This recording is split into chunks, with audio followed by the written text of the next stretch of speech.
আসসালামু আলাইকুম রহমতুল্লাহি ওবরকাতুহু। সম্মানিত দর্শক, 2024 সনের জুলাই এবং আগস্ট মাসের যে বিপ্লব, সেই বিপ্লব নিয়ে আমাদের আশা ভঙ্গ হয়েছে। কথা আমি কোনো রকম রাগ এবং ঢাক না রেখে বলতে চাই।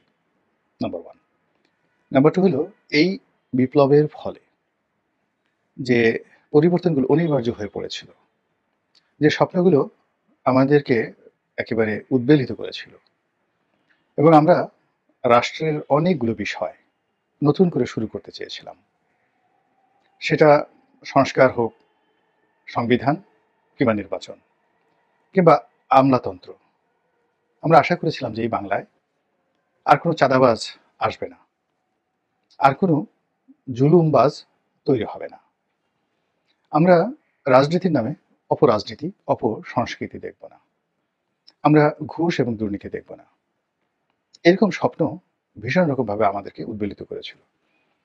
এর ফলে কি হলো, আমাদের সন্তান সম যারা আছেন এই আন্দোলনে, যারা নেতৃত্ব দিয়েছেন এবং অনেকে মন্ত্রী হয়েছেন, যেমন উদাহরণ হিসেবে বলি, আমার যে জ্যেষ্ঠ সন্তান, তো তার চেয়েও ৩ বছরের ছোট হলো এখন যিনি মন্ত্রী পদমর্যাদায় উপদেষ্টা রূপে আছেন, জনাব নাহিদ ইসলাম। আমার জ্যেষ্ঠ সন্তানের চাইতেও ৩ বছরের ছোট। তো আমি বিয়ে করেছি ১৯৮৬ সনে, আর আমার প্রথম সন্তান এসেছে ১৯৯৩ সনে। তো ধরুন, যদি আমি বিয়ের পরপরই সন্তান নেওয়ার চেষ্টা করতাম, তাহলে আমার সন্তানের যে বয়স, সেই বয়সের সঙ্গে বর্তমান নাহিদ ইসলাম তার বয়সের পার্থক্য আরো অনেক অনেক বেশি হতো। উদাহরণটা দিলাম এই কারণে যে যখন আমার এই সন্তানেরা রাজপথে লড়াই করেছিল, তখনও আমি আমার ক্ষুদ্র সামর্থ্য নিয়ে শেষ সময় পর্যন্ত আমি শেখ হাসিনার বিরুদ্ধে লড়াই করেছি। এমনকি আগস্ট মাসের ৫ তারিখে কারফিউর দিন আমার পর্যায়ের কয়জন লোক ঘর থেকে বের হয়েছে আমি বলতে পারবো না, কিন্তু কারফিউ ভঙ্গ করে আগস্ট মাসের ৫ তারিখ সকাল ৯টায় আমি ঘর থেকে বের হয়ে গিয়েছিলাম।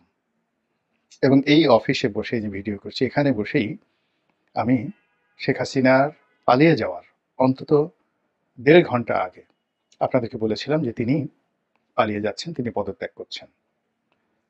তো এই কাজগুলো করেছিলাম, এখনো করে যাচ্ছি, কোনো রকম বিনিময় ছাড়া, প্রতিদান ছাড়া। এবং এই যারা এই আন্দোলন করেছেন, আমার সন্তানেরা, কখনো তাদেরকে টেলিফোন করিনি, তাদের কাছে যাইনি, তাদেরকে ডাকিনি, তাদের কোনো সমালোচনা করিনি, কেবলই মাত্র তাদের জন্য দোয়া করেছি। একইভাবে গত ১৫টি বছর আমি ক্ষুদ্র মানুষ, এই ১৫ বছরের মধ্যে আমি যখন আওয়ামী লীগে ছিলাম, অবশ্যই খুব কাছাকাছি ছিলাম। খুব কাছাকাছি না থাকলে কেউ সংসদ সদস্য হতে পারে না।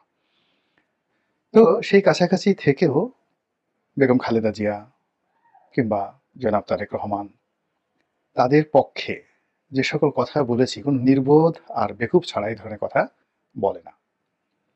বেগম খালেদা জিয়ার আভিজাত্য, তার বংশমর্যাদা ইত্যাদি নিয়ে পত্রিকায় কলাম লিখেছি ২০১২ সনে, যখন আমি সংসদ সদস্য। তারেক রহমান সাহেবের নাম উচ্চারণ করা যখন তার দলের লোকের পক্ষে সম্ভব ছিল না, এর কারণ হলো হাইকোর্টের নির্দেশে তার নাম এবং তার কোনো সংবাদ প্রচার করা নিষেধ ছিল। ঠিক সেই সময় তাকে নিয়ে টেলিভিশনে কথা বলেছি, পত্রপত্রিকায় লিখেছি এবং ইউটিউবে ভিডিও করেছি। আপনারা হয়তো অনেকেই দেখেছেন। বিনিময়ে বিএনপি ভালো থাকুক, ক্ষমতায় আসুক, দেশ সুন্দরভাবে পরিচালনা করুক, এতটুকু চাওয়া ছিল। বিএনপির মনোনয়ন পাবো, মন্ত্রী হবো, এমপি হব, এটা যারা খুব দুর্বল চিন্তার মানুষ, লোভী মানুষ, তারাই চিন্তা করতে পারে। আমার মনে কখনো সেই চিন্তা আগেও ছিল না, এখনো নেই। যেমন আপনি অনেকে হয়তো বলতে পারেন যে আপনার ওখানে তো নুরুকে দিয়ে দেওয়া হয়েছে। এখন এটা তো ২০২৪ সনে তারেক রহমান সাহেব তাকে ওখানে রাজনৈতিক কর্মকাণ্ড পরিচালনা করার জন্য একটা চিঠি দিয়েছেন মাত্র। এবং পরবর্তীতে এটি নিয়ে যখন সমালোচনা হয়, দলের পক্ষ থেকে বলা হয়েছে যে এর সঙ্গে মনোনয়ন বা অন্য রাজনৈতিক কোনো কর্মকাণ্ড নেই। যেখানে নুরু কাজ করতে যায়, সেখানে বিএনপির লোক তাকে ডিস্টার্ব করে। গলা চেপে তো সে বেশ কয়েকবার আওয়ামী লীগ আমলে লাঞ্ছিত হয়েছে, বিএনপির আমলে লাঞ্ছিত হয়েছে। তো কাজেই তিনি যেন কারো দ্বারা লাঞ্ছিত না হন, অপমানিত না হন, এজন্য দলীয় নেতাকর্মীদেরকে সহযোগিতা করতে বলা হয়েছে। এটাই হলো বাস্তবতা। তো সেটা তো গেল এই 24 সালের ঘটনা। নুরু যেই সময়টিতে ভিপি হিসেবে নির্বাচিত হলেন, ঠিক সেই দিনই আমি একটা স্ট্যাটাস দিয়েছিলাম, আমাদের গলাচিপা দশমিনার ভবিষ্যৎ সংসদ সদস্য। একটু দেখেন যে কতটা উদারতা থাকলে, এটা তো অনেক আগে, যখন সবেমাত্র নুরু নির্বাচিত হলো, তখনই আমি আমার ফেসবুকে স্ট্যাটাস দিয়েছিলাম যে আমাদের গলাচিপা দশমিনার ভবিষ্যৎ সংসদ সদস্য। তাকে আমি ছোটদের বঙ্গবন্ধু হিসেবে অভিহিত করেছিলাম এবং তাকে নিয়ে আমার অনেক বড় স্বপ্ন ছিল একটা সময় যে সে বাংলাদেশের অবিসংবাদিত নেতা হবে, রাষ্ট্রনায়ক হবে। কিন্তু আমাদের জটিল এবং কুটিল যে রাজনীতি, এই কুটিল রাজনীতিতে যে কোনো লোকের ইমান ঠিক রাখা, বিশেষ করে যারা দরিদ্র পরিবার থেকে আসে, তাদের জন্য খুবই কঠিন একটা বিষয়, যাদের নিজস্ব টাকা পয়সা না থাকে। ফলে বাংলাদেশের অনেক সম্ভাবনাময় তরুণ কেবলমাত্র অর্থনৈতিক সংকটের কারণে তারা এই সমাজে স্টাবলিশড হতে পারেনি। আমি কারো নাম বলে ছোট করতে চাই না, কিন্তু অনেক বড় বড় জাতীয় নেতার চাইতেও তাদের অনেক যাকে বলা হয় রাজনৈতিক যোগ্যতা থাকা সত্ত্বেও তারা কেবলমাত্র অর্থনৈতিক সঙ্গতির কারণে ওটা পেরে ওঠেনি। তো নুরুরও যেটুকু বদনাম হয়েছে শুধু অর্থনৈতিক কারণে, এবং দল চালানোর জন্য তাকে তো অবশ্যই টাকা সংগ্রহ করতে হবে, যেভাবে হোক না কেন। তো যার জন্য আপনারা যারা বলছেন যে ওখানে বিএনপি থেকে নুরুকে দিয়ে দেওয়া হয়েছে, তো এই কারণে আপনি হয়তো এখন ওইভাবে কথা বলছেন, নট লাইক দ্যাট। আপনাদের সঙ্গে যদি জনাব তারেক রহমান সাহেবের যোগাযোগ থাকে, আপনারা তাকে জিজ্ঞাসা করবেন। 2019 সনে ওনার সঙ্গে আমার কথা হলো। তো আমি তাকে বললাম যে এটা আপনার সঙ্গে আমার সম্ভবত লাস্ট ডিল, মানে আপনার দলে এসেছি, তারপরে নির্বাচন করেছি, এটাই সম্ভবত শেষ। আমি চাই আপনি প্রধানমন্ত্রী হন, আমি চাই আপনার দল ক্ষমতায় আসুক, এবং আগামীতে আমি হয়তো আপনার দলের মনোনয়ন চাইব না।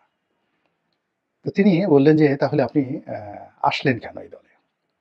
আমি বললাম যে আপনি আহ্বান করেছেন, নিমন্ত্রণ জানিয়েছেন, এই জন্য আমি এসেছি, আমি তো আসিনি, আমাকে ডেকে আনা হয়েছে, সম্মানিত করা হয়েছে। দ্বিতীয়ত, শেখ হাসিনার জমানায় শেখ হাসিনার দ্বারা আমি অসম্মানিত হয়েছি। কাজেই শেখ হাসিনার বাইরে, আওয়ামী লীগের বাইরে আমার যেটা পরিচয় থাকতে পারে, আমি যে দাঁড়াতে পারি, এটা এই আপনি আপনার দলে ডেকে এনে যে সম্মানটা দেখিয়েছেন, এটা আমি সারা জীবন মনে রাখবো, এবং এই কৃতজ্ঞতার জন্য আমি শেষ সময় পর্যন্ত কাজ করব।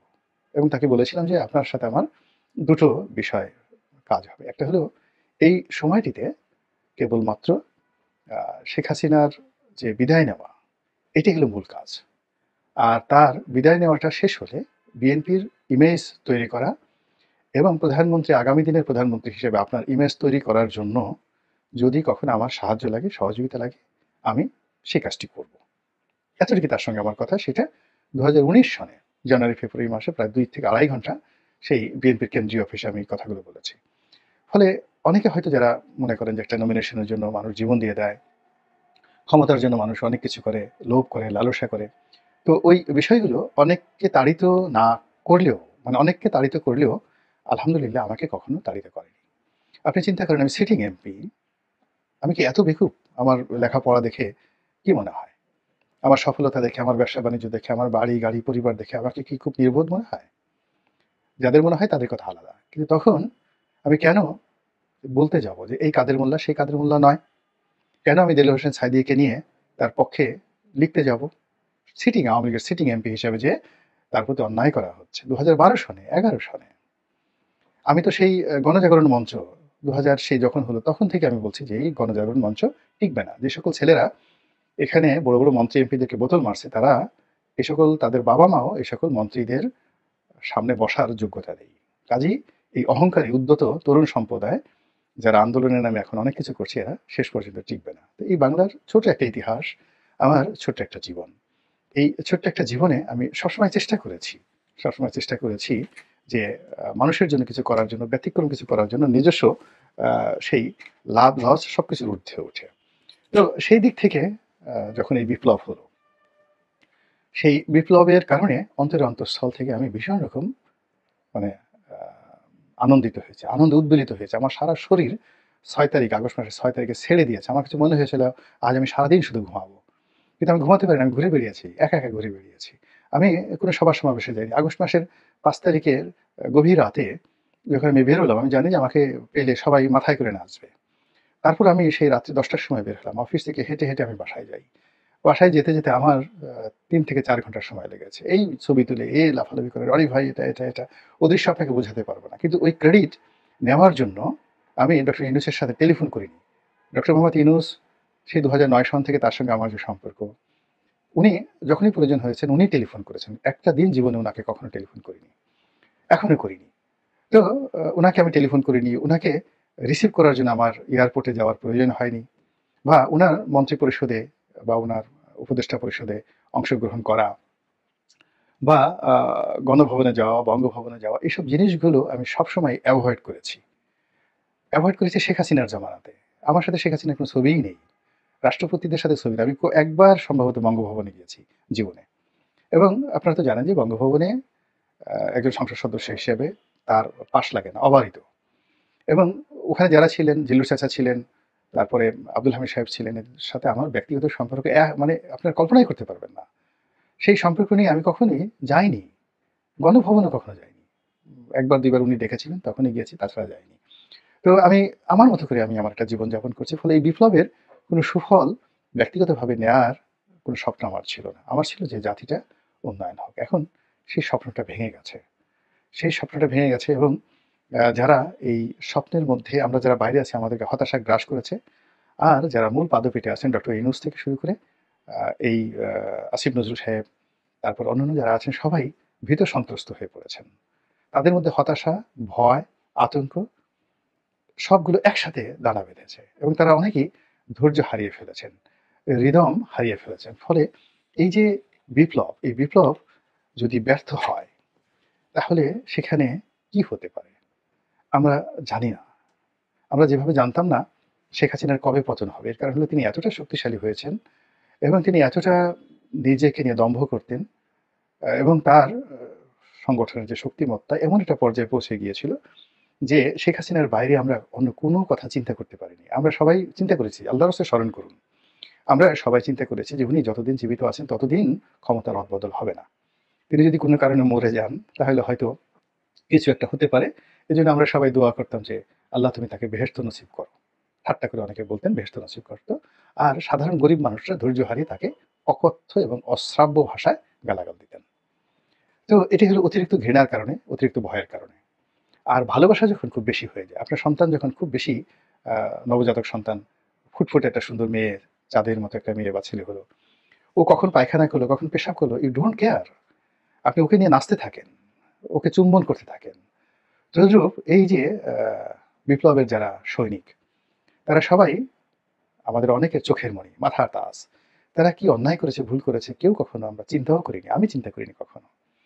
কিন্তু ডক্টর মোহাম্মদ ইউনূসের যে সরকার, ডক্টর মোহাম্মদ ইউনূসকে অনেক পজিটিভ অর্থে সমালোচনা করার চেষ্টা করেছি যেন তিনি ঘুরে দাঁড়াতে পারেন।